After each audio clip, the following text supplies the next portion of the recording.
Okay, Assalamualaikum warahmatullahi wabarakatuh. Okay, hari ini saya ingin bercakap tentang kesedaran mengenai COVID-19.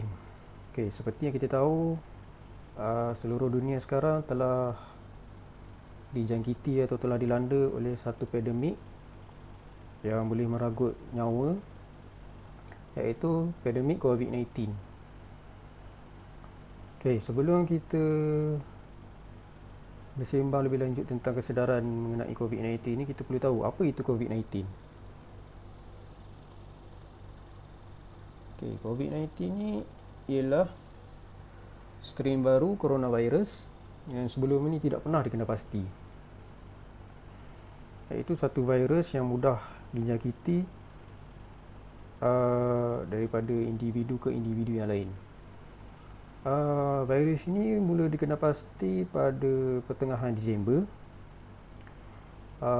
di bandaraya Wuhan, China. Pada awalnya virus ini hanya berada di negara China saja, tapi mungkin telah berlakunya panik terhadap rakyat.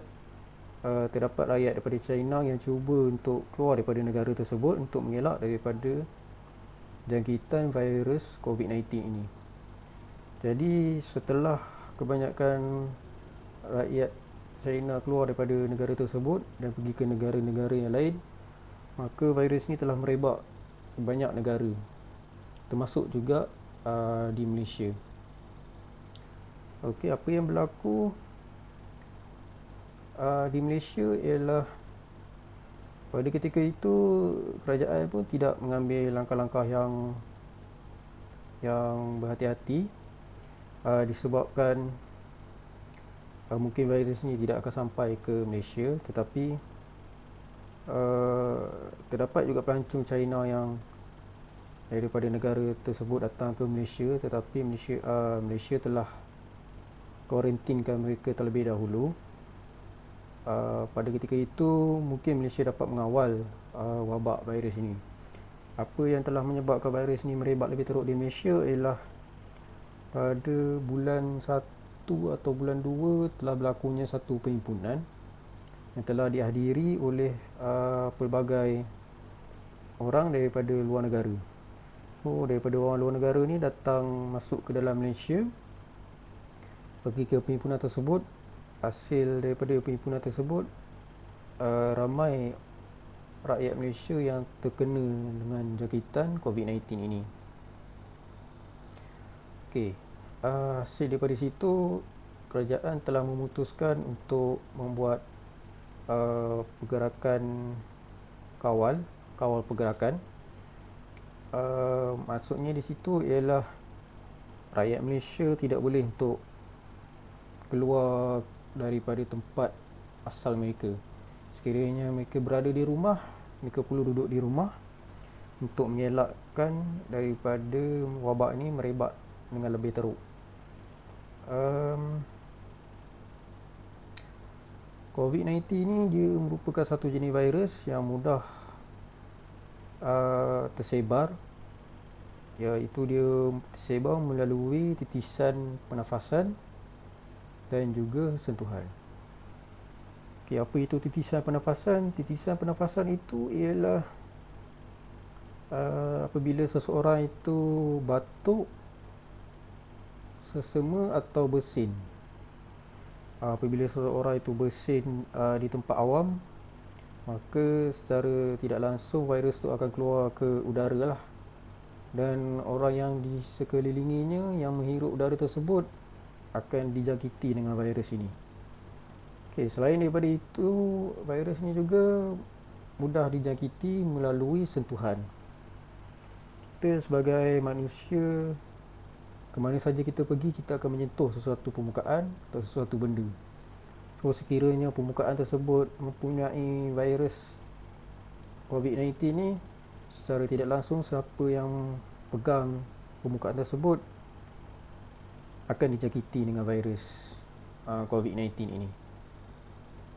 So daripada sini kita boleh lihatlah bahawa betapa mudahnya virus COVID-19 ini merebak daripada individu lain ke individu lain. Contohnya dalam tempat kerja.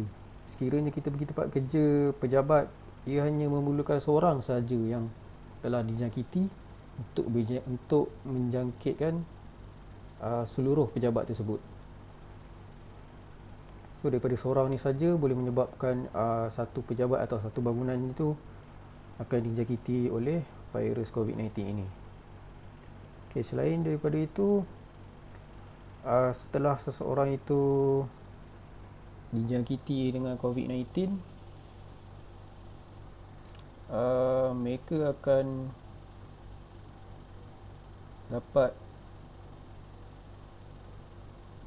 akan mempunyai simptom-simptom apabila mereka yang telah dijangkiti. Okay. Antara simptom-simptom yang COVID-19 tunjukkan ialah demam, batuk, muntah-muntah dan juga sesak pernafasan. Pada mulanya kebanyakan orang ingat batuk dan demam ini hanyalah batuk dan demam biasa. Maksudnya mungkin kalau kita demam dan batuk, kita hanya makan Panadol untuk menghilangkan penyakit tersebut. Tapi rupanya demam dan batuk ni juga boleh berpunca daripada COVID-19. Dan jadi yang lebih teruk apabila seseorang itu dia sukar untuk bernafas. Pada ketika ini wabak tersebut telah serang badan manusia secara lebih dahsyat lah, sehingga menyebabkan seseorang itu sesak nafas dan hingga boleh menyebabkan maut. Simptom ini boleh dilihat pada mungkin hari yang ke-5 hingga hari yang ke-14. Sebab itu apabila kerajaan menyuruh rakyat untuk kuarantinkan diri di rumah, tempoh kuarantin yang dicadangkan ialah selama 2 minggu, iaitu 14 hari. Dalam tempoh 14 hari ini, sekiranya seseorang itu tidak mempunyai simptom-simptom yang telah disebut itu tadi, maka seseorang itu tidaklah dijangkiti oleh COVID-19. Tapi sekiranya seseorang itu mengalami demam, batuk dan sesak nafas, maka mereka perlulah pergi ke hospital atau klinik untuk mendapatkan rawatan dengan segera. Okay, apa yang berlaku pada simptom ni ialah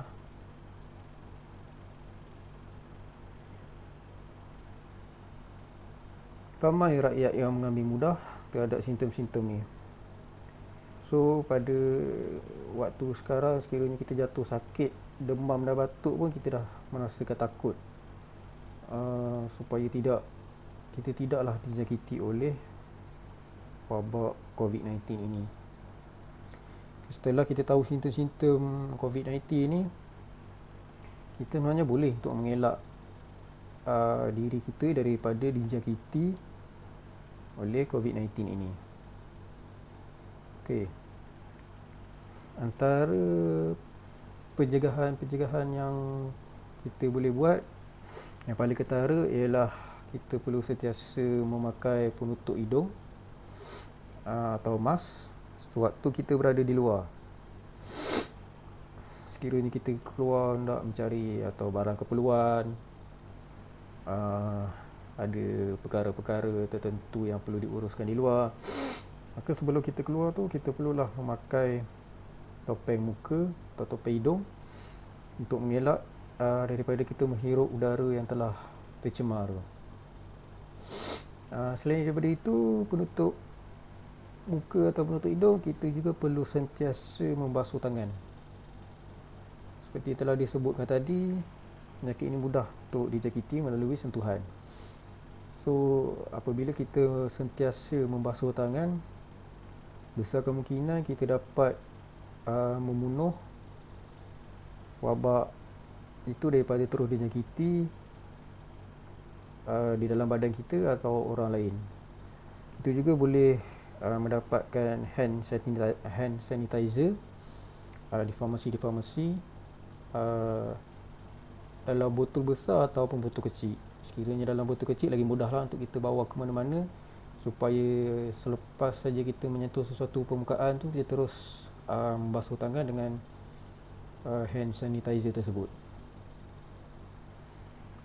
Daripada situ, pencegahan yang ketiga ialah masak dengan sempurna. Maksudnya di sini sebab pada awalnya sebenarnya penyakit COVID-19 ni ialah penyakit yang orang kata berada di dalam haiwan dan sepatutnya agak mustahil untuk dijangkiti oleh manusia.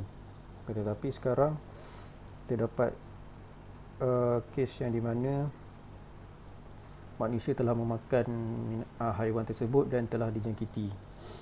So untuk lebih selamat, sekiranya kita membeli ayam atau membeli ikan di pasar dan bawa balik di rumah untuk dimasak, masaklah ayam dengan ikan tu dengan sempurna supaya virus tu boleh mati boleh matilah pada waktu kita makan. Kita masak dengan sempurna ni maksud menggunakan suhu yang tinggi lah kan.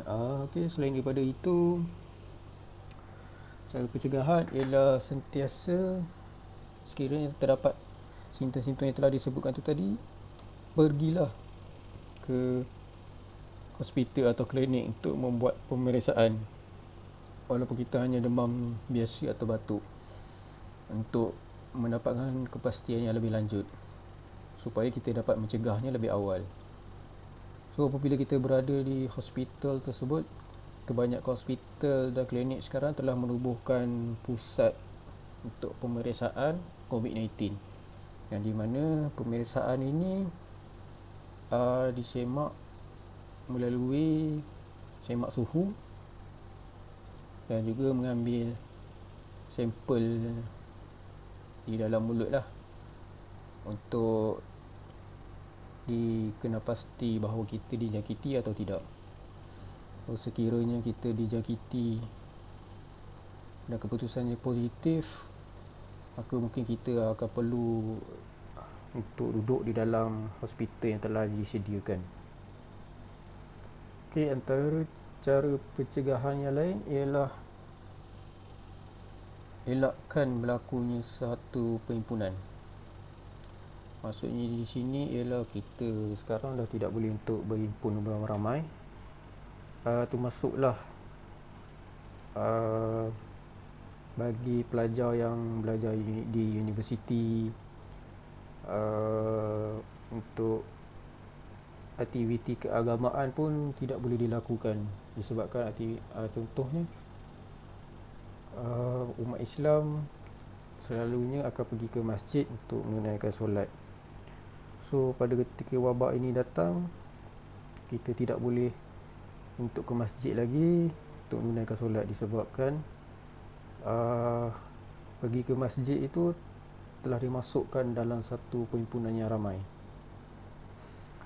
So sebarang aktiviti yang melibatkan perhimpunan semua telah dibatalkan, dan sekiranya terdapat rakyat yang membuat perhimpunan, mungkin akan diambil tindakan tegas lah oleh pihak kerajaan. Selain daripada itu, kita elakkan daripada bersalaman atau bersentuhan dengan orang lain. Kita sebagai orang Islam, kebanyakan kita selalu kalau berjumpa dengan orang, kita akan bersalaman. Tetapi pada keadaan sekarang, kita dah tidak boleh untuk bersalam sesama manusia. Dan cara yang lebih, orang kata, hormat selain daripada salam ialah sewaktu kita berjumpa dengan orang, kita meletakkan tangan di bahu dan tunduk sikit menunjukkan kita seolah-olah macam kita bersalaman dengan orang tu tersebut. Cara pencegahan seterusnya ialah elakkan tangan kita ni sentuh permukaan di muka, contohnya di mata, di hidung, di mulut. Kerana kalau kita tersentuh virus ini dan kita terus pergi sentuh ke permukaan muka, tangan, mata dan hidung, dia akan menyebabkan kita lagi mudah untuk berjangkit, lagi cepat berjangkit. Sebab itu kita disarankan selepas kita menyentuh suatu permukaan, kita membasuh tangan. Dan cara pencegahan yang terakhir ialah kita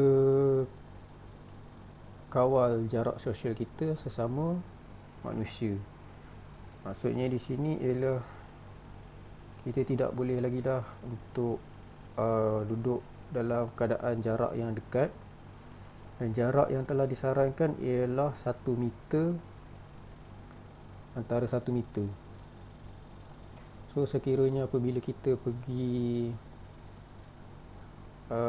membeli barang di pasar atau di kedai, kebanyakan kedai sudah menyediakan tanda-tanda di mana orang yang beratur perlu mempunyai jarak 1 meter, supaya kita tidak adalah bersentuhan dengan orang tersebut. So daripada sini, daripada cara-cara pencegahan ni, sekiranya kita melakukan dengan secara berdisiplin, kita sepatutnya boleh penjarakkan atau boleh mengelakkan diri kita daripada terkenanya wabak COVID-19 ini. Seperti yang kita tahu, COVID-19 ini juga telah meragut banyak nyawa, bukan di Malaysia saja, di seluruh dunia. Sekiranya kita tidak kawal wabak ini, dan wabak ini pada waktu sekarang masih tidak mempunyai penawar atau vaksin yang boleh mengubat seseorang itu daripada penyakit ini. Dan ada juga terdapat kes yang di mana seseorang itu dia telah dijangkiti oleh COVID-19 tetapi tidak mempunyai simptom-simptom COVID-19. Perkara-perkara macam ni yang membuatkan kita rasa lebih takut, kerana apa yang dapat dilihat ialah COVID-19 ni diserang badan manusia bergantung kepada imunitasi badan seseorang. Maksudnya sekiranya seseorang itu mempunyai imunitasi badan yang kuat, maka dia mungkin dapat melawan virus COVID-19 ini, terutamanya untuk golongan-golongan muda lah, yang berumur lingkungan 20 hingga 30 tahun. Untuk golongan orang tua, mereka lagi mudah untuk dijangkiti disebabkan usia mereka dan imunitasi badan mereka yang sudah lemah telah menyebabkan mereka lagi mudah untuk dijangkiti dan lagi mudah untuk dibawa maut. Selain daripada imunitasi badan, latar belakang seseorang itu juga main peranan penting lah.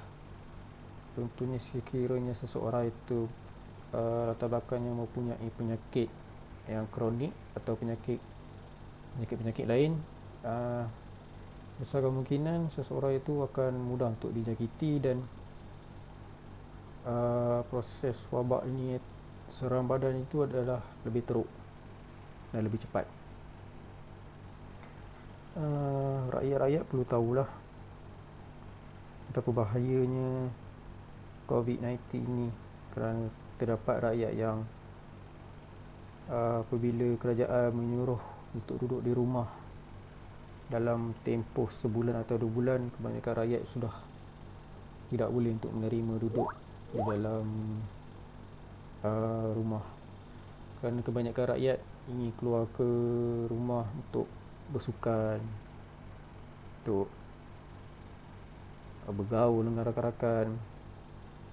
Disebabkan inilah rakyat perlu tahu, perlu sedar betapa bahayanya pandemik COVID-19 ini.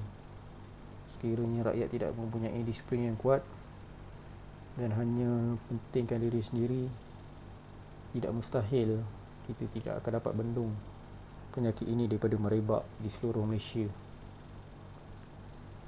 dan tidak mustahil juga nanti sekiranya hospital-hospital tidak mampu untuk menampung penyakit yang telah dijangkiti. So daripada situ, saya berharap sangat supaya rakyat Malaysia terus untuk duduk di rumah dan jangan keluar di rumah. Walaupun sekiranya waktu PKP telah ditamatkan, tetapi kita sebagai seorang rakyat yang berdisiplin, atau kita perlu berjuang lah untuk melawan pandemik ini, supaya kita dapat melindungi keluarga kita dan juga orang lain. Itu saja yang saya boleh kongsikan sedikit tentang COVID-19 ini. So pada situ, Assalamualaikum warahmatullahi wabarakatuh. Sekian, terima kasih bagi siapa yang mendengarnya.